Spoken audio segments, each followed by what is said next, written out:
Right, so week number 3. We're still here and alive again. Just about. Take it away, Steph. What are we talking about this week on the Fruity Llama podcast? I feel like I may have been the speaker last week. And you're the speaker again, but I'm just the introducer. Okay. So this episode, we were going to talk about how we can utilise AI. AI, the biggest topic at the minute. Robots are going to take over. Hopefully not. They took our jobs. They took everything. Oh my gosh. It's a South Park reference. Anyway, Anyway, we digress. I didn't watch that, Stephen. No? Okay. Not for me. Fine. Right. Okay. So I suppose what we think about is how we can use AI to make things more efficient, automate tasks, take things off our hands. So I suppose it's delving into how we can implement that and how other people can implement it. Well, We're new to AI. We're not new to AI. Basically, AI has just took off recently as this massive, big new thing, but it's not. It's been around for ages. Software, everything is AI, isn't it? I don't know. Explain it to me, Stephen. You know more than me. Artificial intelligence, AI. It's software based. I don't know that much about it. No. However, I just know it's the future, like garlic bread was. Fabulous. So how do we utilize AI? How are we using it at the moment? In our business? Yes, if we are. Well, like everyone, we've been on ChatGPT, we've watched YouTube videos, we've learned a bit about it, and we're going to make millions by automating everything. Maybe one day. However. No, I think the overall goal for small businesses would be utilising parts or certain things that can make life easier, take jobs off your hands. Yeah. Like you would hire a virtual assistant to do emails, this, that, the other. It kind of gives you something to set off and take off with different tasks off your hands. Well, initially I was really excited because I wanted to streamline everything. Like I said, automation is key. So I'm looking at my business, my process, how everything works, what key areas can I improve on that's taking the most time that I'm doing myself currently that I could be outsourcing. Yeah. But AI can do that instead. So yeah. I can kind of outsource it to AI. Yeah. So when you're saying outsourcing it to AI, so to put this into like somebody that has no idea what AI is, like, is this some random robot? What's happening? Yeah. So in my understanding, companies are setting up software with AI built into it, and then that allows people to like set something off, whether that be a chain of emails using MailChimp. So do MailChimp use AI to do that software? Yeah. So it's more what software can you use that implements AI? All right. Okay. So for somebody that has no idea, do you know what I mean? Like, what is this? Is it just Chat GPT or whatever it is? Is that all you use? No, well, like I say, going back to my point about AI has been around for ages now. It's in the software that we use, like the online programs that without you use. us even knowing. Yeah, exactly. Everything that you use a website for different sort of stuff. Like I'm trying to think of one now. Everything, PayPal, for instance, that is software. That's AI technology.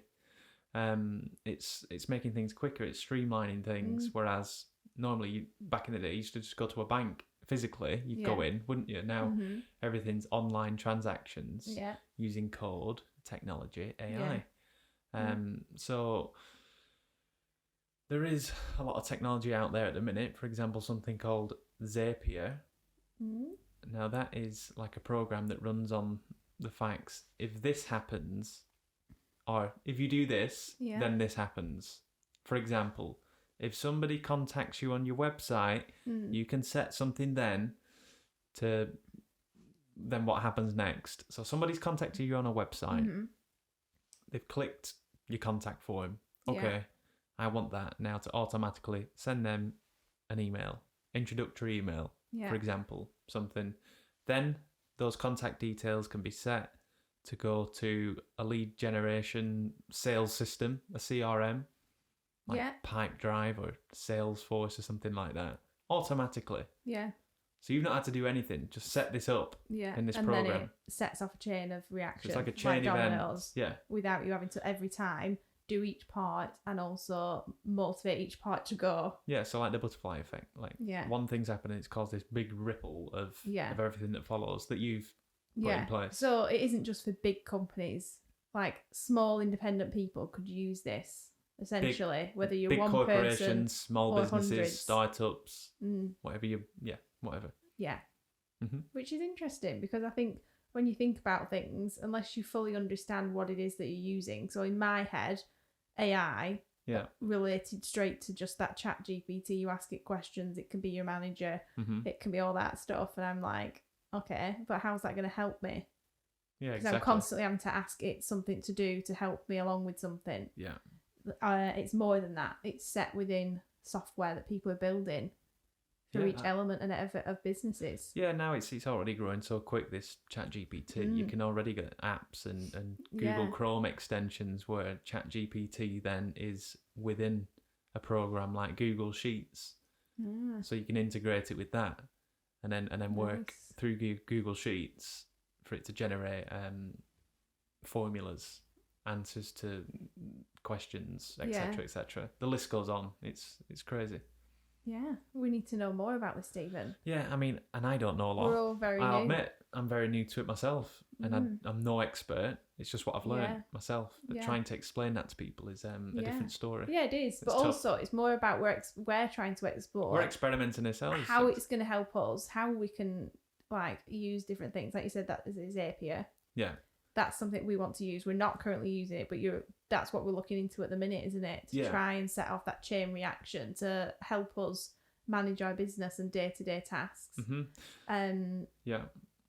I mean, it's fantastic for that. And the goal is to get such a nice, streamlined process where a lot of the heavy work is being taken care of. However, you still need to keep that human element within your business, interactions with clients.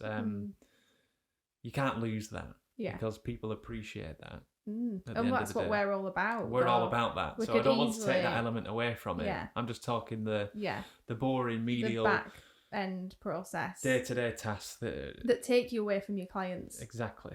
Because you sat there all day doing X, Y, Z, all these different tasks that something else could kind of do for you. Correct. Absolutely. So just to expand on that, an example was this one guy. I think we watched the YouTube video. It was he'd opened Google Sheets and he'd integrated ChatGPT. Yeah. So he created this spreadsheet and he was building. It was lead generation. So he'd set up all the columns to client name, and then he'd put ChatGPT onto this one row or column, whatever, and he told it to go to this specific website, find their best 3 products, and then generate a written email introduction for him and a personalised piece about that to send to this potential client. So what he's got out of that is a personalised email instantly. With a product that they actually sell. Yeah. Because in the past, he used to just send out a personal email to their name, whoever it was, Jane, for example. Yeah. We can sell it. We can get leads for your skincare. Whereas now he's gone that step further without having to physically go on every website, look up the top 3 best-selling products for that individual. Yeah. It's done it for him. And then it automatically inserts like exfoliator. Yeah. This is what we can do for your exfoliator that's your best-selling product. So it's taking everything a step further without him having to go in and do a shed load of research. Yeah, you can get real creative with it and do what you want. But I think he took, like, the problem with email outreach, email marketing, sending emails out, there's no personalisation there. It's just mass and it becomes lost. It's not personal, but he wanted to add a personal touch to each client. So he got ChatGPT to do the heavy work, go to each of their websites, find out something that they could talk about, and write it in this column for each customer. He just copied and pasted it all the way down. Yeah. And what was it? Seconds. It had done about 50 leads. Yeah. So that's obviously for lead generation side. Now that saved hours of work. Yeah. So it's very valuable when done right. Yeah. I mean, I've got a fact here. Wow. So. Fact Friday. Fact Friday. So obviously, in general, AI has increased. The usage of AI has increased 88%, apparently. But what they're saying is the customer engagement has increased 40% by using customer-focused AI. Yeah. So that might be response to emails or engagement emails going out or anything like that they're using it for. Wow. But that's a big number to increase engagement from your customers by 40%. It's not 3%. Like, sure. oh yeah, that's okay. People want answers fast. They want answers, but it's also once you've been sold a product, where's the follow-up? Where's the interaction in the middle? So that's showing even if an email or whatever AI that they're integrating within the system is doing the job pretty well. Well, yeah, like these chatbots on websites. That's just one part of it, isn't it? 24/7 there for you. Like a website in itself, it's your 24/7 marketing tool. It doesn't sleep. Yeah. You know, but unless you've not paid for your hosting. As we know, some of them are a bit useless and some people are becoming a bit annoyed with chatbots. Yeah. Or on the phone. Yeah, I mean, option 1 to 7. You can never please anyone. But yes, I agree, myself included. A lot of the time, you want to speak to a real human person. Now, one up from a chatbot is something called video FAQs. Oh. So you can record all little clips of the most sought after questions related to your business or the most searched questions on Google. You can pre-record all these videos and put them into this. I'll have to get the website after and link it. The video FAQ, I think it's called. You can put that on your website as a chatbot. Yeah. They select a question and then it's you, a human person, a human video, relaying the answer back to them. So they can appreciate that a little bit more. Yeah, so it's got a bit more of a personal touch to it. We definitely need to do that for our website. We do. Right now. We do indeed. Something else to implement. Yeah. And a chatbot. Or would that be it instead? Well, I don't know. I mean, I'd pick one or the other. Yeah. I'd probably go with the video FAQs because it's got that human touch. They can put a face to the business. I like it. Yeah. Next video coming up after this. FAQs. FAQs. Brilliant. So, how can we use this other than that then? So obviously we've got ChatGPT in itself where you can ask it questions. Well, what else can we use ChatGPT for? Well, content writing is an example. Is the main one, isn't it? That's a good one that anyone could kind of access, really. Yeah. Whether that be for writing social media posts. Yeah. That helps. Do you remember when we wrote our About Us, or we were trying to write an About Us section? We give it all the input, the details about us. Yeah. The details about Fruity Llama. And then we told it to write it in the tone of a sarcastic schoolgirl. That's quite a funny one, yeah. It was hilarious. Great. It was like, how terrible we are at everything. I can't remember what it said now, but it was funny. But it was great. No, yeah. It slated us all the way through. It did, yeah. Who cares? No. Yeah, so that's good. So it can be definitely used for content writing for small businesses or new businesses that want to try and help them. Because especially if you're writing anything about yourself, like we find it quite hard, and you can sit there for like 3 hours thinking about all I need to do is write 3 sentences about our business and sum it up, and you just get an absolute mind block and you cannot do it. Do it for somebody else. The best way to describe ChatGPT currently is Microsoft Word or Google Docs without the writer's block. It's your helping hand. It's not the answer for everything, but it's sometimes a real good starting point. Yeah. Yeah. But it helps you, or even just give you a good idea to start what you want to start writing. It plants the seed, or you plant the seed into that, and then it gets to a little bud. And then it goes, and it makes and then you better. Make it blossom. Yeah, definitely. Wow. So we've got email campaigns. It can help with actually writing the email. Yeah. Then you've got software such as MailChimp or anything else, Steve? Oh, moving away from ChatGPT, other software that are using it that small businesses can utilise. Yeah, I mean, what email? I mean, I'm thinking about emails here. So for emails, we use MailChimp. We use MailChimp. Yeah, there's plenty out there. I think Klaviyo is more e-commerce based, but for startup business or smaller businesses. Well, even large. MailChimp is well known. Yeah. And then obviously you've got the fact that software use it for automating different actions throughout the whole process. Yep. Zapier, that's the one. Zapier is the platform that links all your software that you use and turns it into a process. So again, just to clarify that, Zapier is like, if you do this, then this happens. Sets off chain of events. Yeah. Nice. So our whole sales CRM system is software, AI. Yes. An AI tool. Yeah. Pipedrive. Yeah. It's great. Yeah, it does. It keeps on track of where you're up to with leads. Yeah, absolutely. Gives you prompts. Tells you when you need to ring someone. Tells you when you need to follow up email. Yeah. And it keeps tidy log of all your customers. Yeah, you can manage at every stage of the process of where they're at. You know, if they're a lead, if you've booked a meeting with them, if you need to follow up in a week or 2 weeks. I think that's one of the most essential parts of any business. Like we talked about before, the life and blood of any business is sales. Yeah. Without them, you don't exist, do you? Yeah. Sales and leads. Is it Grant Cardone? If your pipeline's not full. Grant Cardone. That's terrible. If your pipeline's not full, then you're not going to do a good job. Yeah. Like, go out and ring some people. Yeah. Fill up your pipeline. Yeah, exactly. Because it might take you 3 months to get a sale. So you need loads of people in your pipeline to kind of keep that going. If you're a business owner, 75% of your time should be spent on the business, leads, sales, bringing in new business. The other 25% on service delivery. End of. Lovely. Thank you for that. To the point fact, Steve. And what about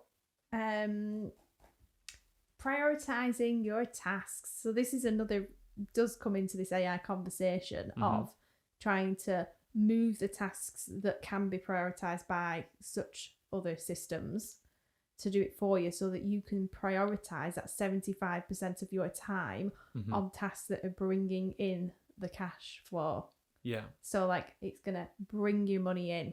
If you're not working on something that's going to bring you in the money. What's moving the money needle? Any task that you're doing as a business owner, is it moving the money needle? Exactly. And I think that's how I certainly work in my head.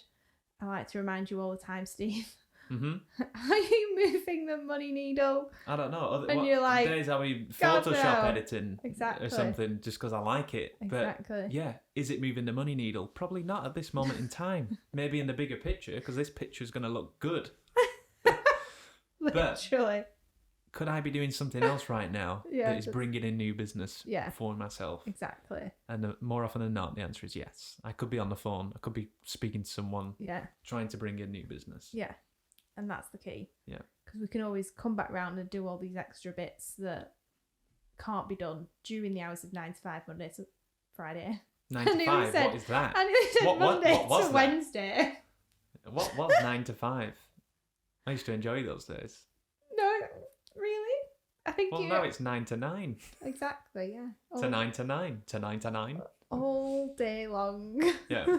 But I like it. I love it. I like it. I love it. I love it. Yeah. Ish. Good. Do I? Yes, I do. Otherwise, I won't be doing it. Exactly. Got to have some vision. Brilliant. Thanks for that, Steve. Is there anything else?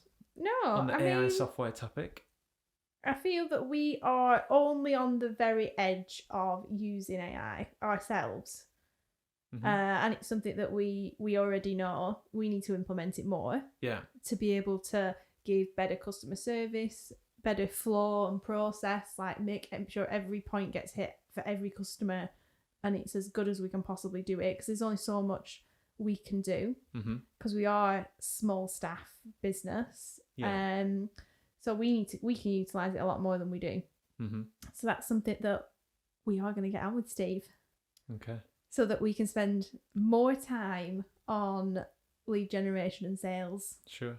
And us. And retaining our customers. Yeah. Because that's another huge thing as well. Because we went to a sales training event with Sales Geek, and they basically said everyone's focusing on new clients, leads, which is fine. But what would happen if you actually retained all your customers? Mm-hmm. Like, and only needed to find 1 or 2 new leads? Like, what would happen on the... Everyone's focusing on new leads constantly, which is great. Yeah. However, step back and focus on the customers that you already have. And trying to keep them. Yeah. Then you don't have to go and find 10 new leads. You only have to Exactly. find maybe 5 if you lose some. Is it harder to keep the clients that you've got, or is it harder to bring in new business? Because if you were to lose all 10 customers, say you had 10, and you to lose them all, you need to find another new 10 and 10 more to double your turnover, or whatever your goal is. Sure. Whereas if you actually retained half of them, and then you only need to find a new 15 or whatever it is, or 5, that whatever your goal is. Sure, yeah. At the same time, you don't want to be heavily reliant on just a couple of customers, because once they go, then...